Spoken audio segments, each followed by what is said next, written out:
গ্রাম পঞ্চায়েতের অন্তর্গত 33 নম্বর গাবগাছি প্রাথমিক বিদ্যালয়ে এই যে মুরগি ছানা বিতরণ হচ্ছে, কি নিয়ে হচ্ছে?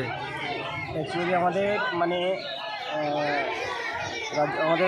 রাজ্য সরকারের উদ্যোগে এমনি যারা শ্রমজীবী মানুষ যারা মহিলা তাদেরকে ঘটনা হচ্ছে উপার্জনকারীর কিছু যেন ইনকাম করতে পারে তার জন্য এই ক্ষুদ্রতম প্রচেষ্টা।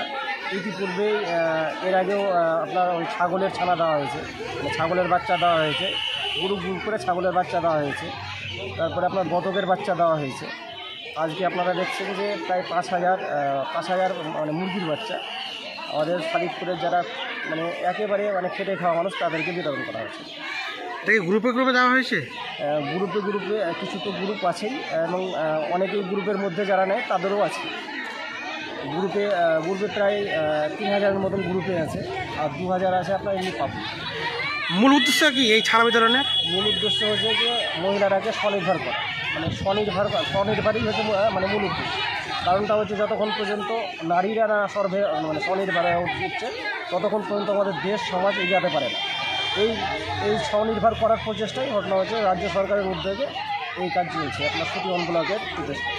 আজকে কতগুলো এসছে মুরগি ছানা? 5,000।